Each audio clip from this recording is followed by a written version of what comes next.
Yo, what's up guys? Welcome to episode number 10 of our Canucks GM mode. So, in last episode we simmed the remainder of the season, not making any trades at the deadline, and we did make the playoffs. Our final record was 45, 33, and 4, and we're up against the Calgary Flames in round number 1. Calgary won our division and was the third best team in the entire league, I believe, with a record of 51, 28, and 3. First, before we get into the playoff stats, let's just take a look at what our enemy looks like from the regular season, like what they've gone through, like what their record was, what their goals for was, that sort of idea. So, their record, as you can see, was the third best in the league with 105 points, right behind the Pittsburgh Penguins. They had the same amount of wins, actually, as St. Louis did, and St. Louis won the President's Trophy. So, in goals for per game, Calgary was, let's see, where is it? They weren't one of the worst, it doesn't look like.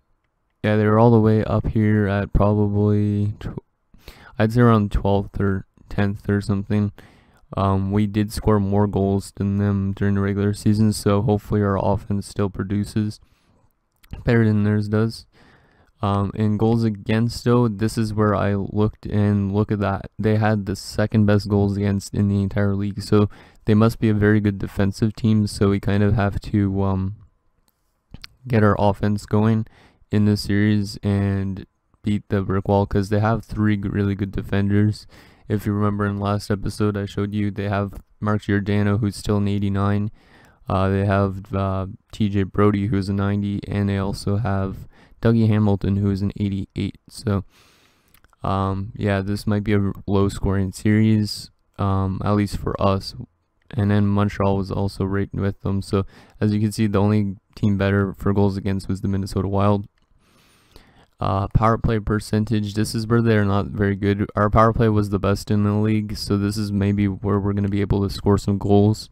As you see, we have a 23.4% power play, while they had a power play of 17.7%, so one of the worst, actually. Not the worst of the worst during the regular season was the Buffalo Sabres at 14%, but yeah, they were one of the bottom 15 teams, so hopefully that's a way we could score some goals.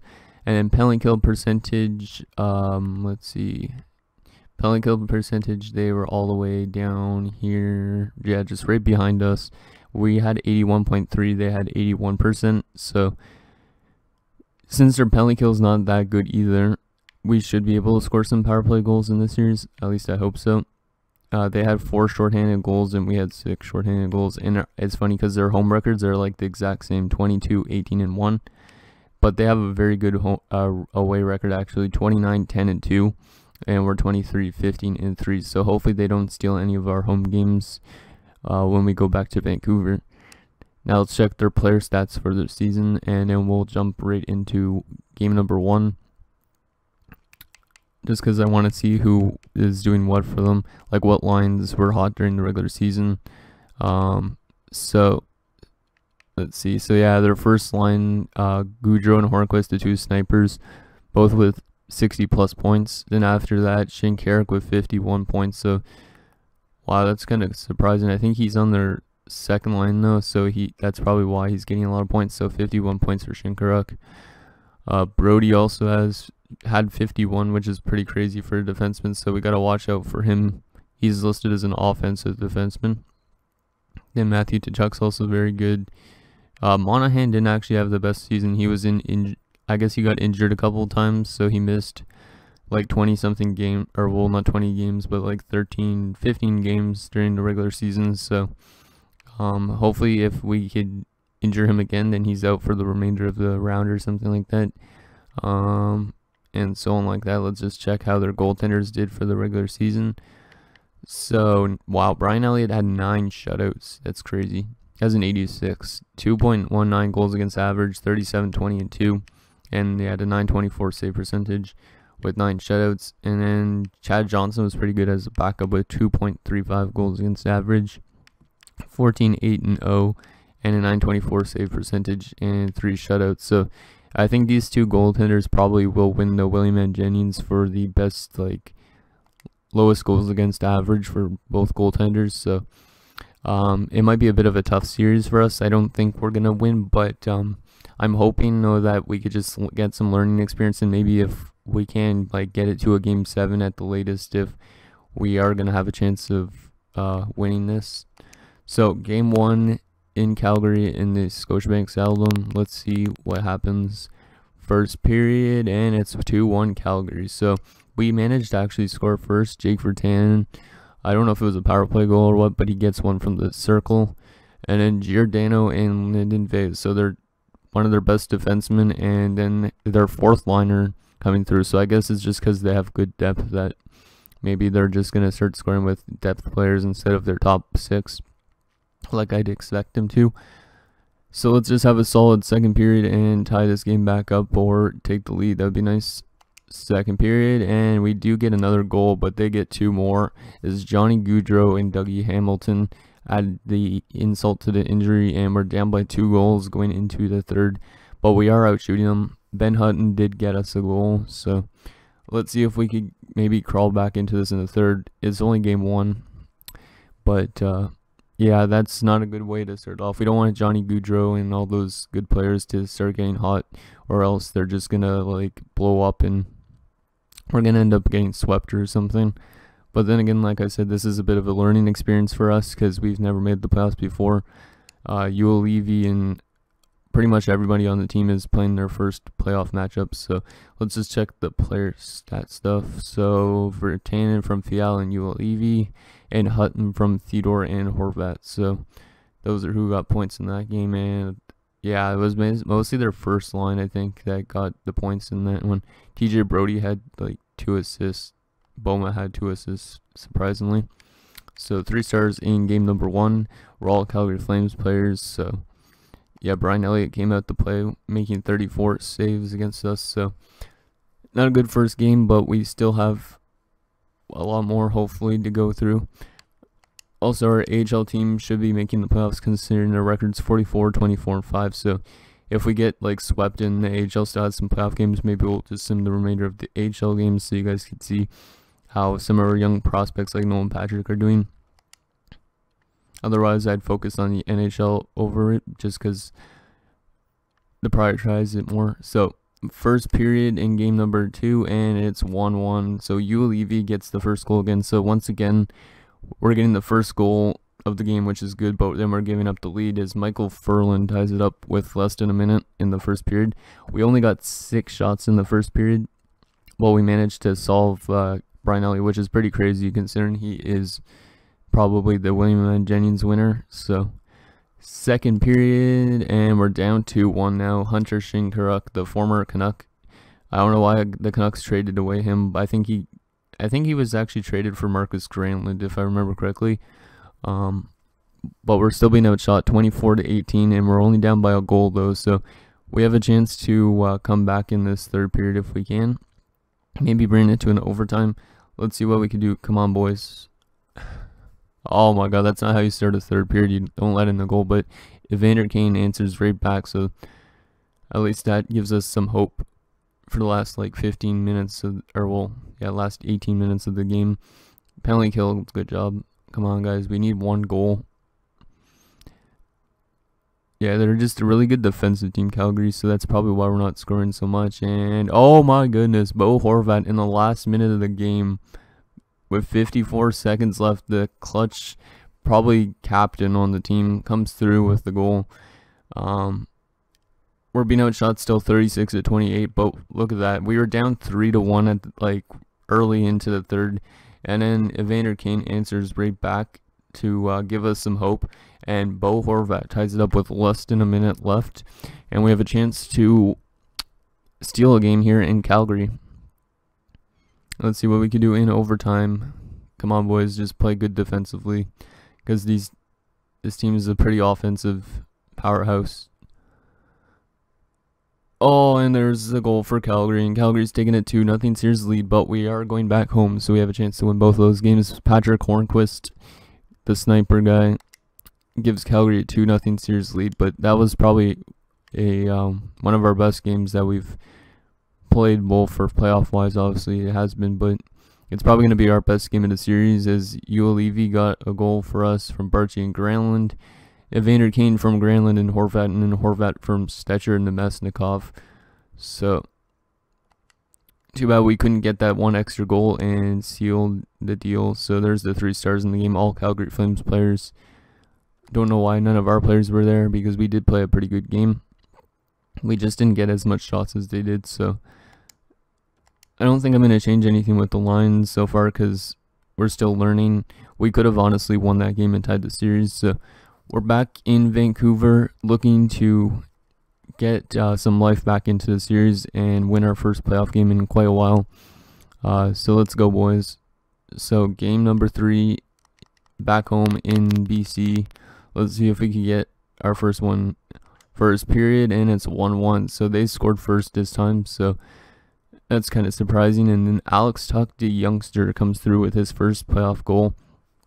It was only like 30-something seconds after Sean Monahan had taken the lead for Calgary. So once again, though, we're being heavily outshot. So I think what we need to do is somehow minimize the amount of shots we're getting, or that are getting through to our goaltender. So second period, and we're down 2-1 once again going into the third period. But can we have another huge third period? I don't know, because we're being outshot 29-19. Hunter Shinkarik's got another goal in the series. So that trade, though, that Jim Benning would have made is kind of coming back to bite us in the ass. Come on, guys.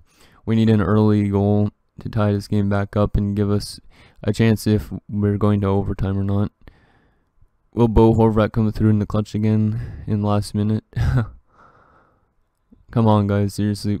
We don't want to get swept in round 1. But then again, a big learning experience. And Sam Bennett makes it 3-1. And that's all she wrote.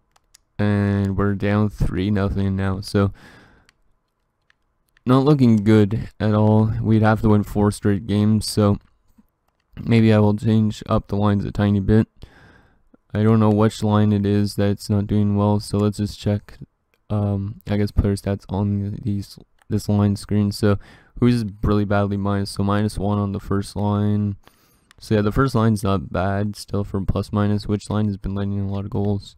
-2, -1, -2, 0, -1, 0, -2, -1. What could we do to change this around?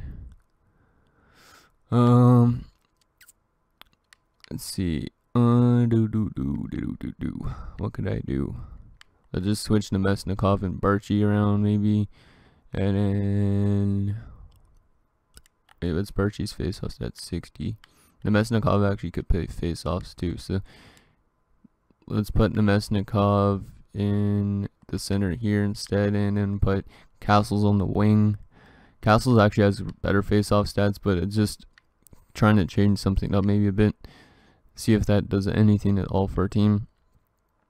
And then let's try and put Alex Tuch back down to the 4th line, even though he's listed actually as a depth forward, so we could put him on the 4th line. Justin Fontaine will move him up just because that gives the power forward who might have better defensive stats, I think. 79 defensive awareness, so his defensive awareness is actually growing. Cole Castles is a good defensive player, and then I'm not sure about Nemesnikov. So that's all we're going to do. Probably it was some of the defensemen that had some problems, but let's see if we could maybe somehow pull off a miracle and win 4 straight. I wouldn't be surprised if we don't, though, because like I was saying, it's just like more of a learning experience going into the playoffs for the first time with our guys. Next year we'll be even stronger, though, because we'll have Nolan Patrick down the middle. We'll also have Timothy Liljegren on the defensive core, which means we might have to trade away someone like Nikita Triamkin in the offseason. So anyways, game number 4, let's see if we can stay off elimination and not get swept. First period, and we're down 1-0 once again. So the story continues where we just do not get any offense going, and they score usually first, or they tie the game back up right away. So down by 1, even though we're out shooting them 8-6. second period, and it's an offensive explosion from our guys. Wow, holy shit. Okay, so I guess we're going to win this game at least. That's good news. Johnny Gaudreau made it 2-0, but then right away, Brandon Sutter comes through with a huge goal to make it 2-1. Sven Barchi comes back 5 minutes later to tie the game up. He's a former Flame. Then Jake Virtanen 3 minutes later comes through with the goal to put us ahead. Mikhail or Marcus Granlund then gets a goal a minute later, and then the other one, or the same one, gets one 2 minutes later. So huge 5 goals in a span of 10 minutes or so, like 11 minutes more. So that's not too bad, and they're all from the same kind of areas. You can see on the side, literally 3 of them were from the face-off circle, and then 2 of them were from the point area. So we might have found Brian Elliott's weakness is just those type of slap shots. One of them actually was on Chad Johnson, so they've already pulled Brian Elliott. So let's just wind down the third, and we're actually going to play for our fans, I guess, and win one game in Vancouver, unless we have like a random drop where Calgary scores 3 goals now. That'd be just unheard of. And there's another one. Brandon Sutter gets his second in the night, and it's going to be a 6-2 game. So at least we did have a very good offensive game that one. I don't expect us to have that in Calgary, but back in front of our home fans, that's nice. So there's that. So Sutter from Stetcher and Fiala, Barchi from Hutton and Uolivi, Virtanen from Fiala, Granlund from Evander Kane and Stetcher, and then it was the same Granlund from Evander Kane and Stetcher, and then Sutter from Fiala and Virtanen. So let's see who the 3 stars in that game were. So Brandon Sutter gets first star with 2 goals, then Jake Virtanen with 2 points, and Mikhail Granlund's the one that scored them with 2 goals. So that was a very, very good game. Too bad we can't probably have much of those throughout the rest of the playoffs, but it was a good one to just show our fans so that, hey, we're going to be a contender down the road. So our AHL team did win game number 1 in the playoffs against the Binghamton Senators. So you guys know, 2-1 win over Binghamton, like I was just saying. So I'm not going to change anything again. Let's see if we can come back and win another game in Calgary. That would be huge. First period, and it's scoreless. So the first time we've actually had a scoreless first period, I think the rest of the first periods have always been like 1-0 or 1-1 or 2-1. So we're being outshot badly 13-6. Second period, and we actually got the lead. Cole Castles on that 4th line comes through with the game's first goal. Shots are even now, 19-19. Let's just see if we could shut down the Flames in the 3rd period and make this a series. Is if we win this game, then we have a chance to tie the series back up on home ice and then force a game 7 in Calgary, which would be pretty crazy. We're out shooting him now, and we're just locking down, and is what a performance in that from Vasilevsky so far. And we win 1-0, so very good performance in that game from Andrei Vasilevsky, and a nice goal from Cole Castles from Nemesnikov and touch. So I guess that 4th line I changed around might have helped things, but 3 stars in that game. Brian Elliott still gets first star because he made 31 saves, and then Vasilevsky with the 26 save shutout, and Cole Castles gets 3rd star with that 1 goal. So once again, I'm not going to change anything with the lines just because we've won 2 games now. We could potentially win this one considering we're back in front of our hometown crowd. Let's see how our HL team did, and they lost their next game 3-1, so that's a tie series. Okay, so game number 6. Calgary has their back against the wall. If we win this game, we're gonna bring a tied series back to Calgary. So first period, and it's 1-0 them. Sean Monahan gets 2 minutes in, and once again we're being outshot. So I have a feeling it's just going to be one of those games where we lose like would normally happen unless we get another 5-goal explosion or something. Second period, and it's still 1-0 them. So Brian Elliott's now stealing a game for them. He's only made 12 saves so far, but yeah, we're being outshot by 8 shots, and we need at least 1 goal to bring this to overtime. Come on, Bo. And everybody else, and Shinkarik makes it 2-0. So does not look like we're going to tie the series up, but we did have a nice little 2-game winning streak at the end to kind of just show. Oh, wait a second, the Mesnikov. Oh, Horvat, holy shit. I was not expecting that too. Oh, but then Hornquist beats the douchebag that he is.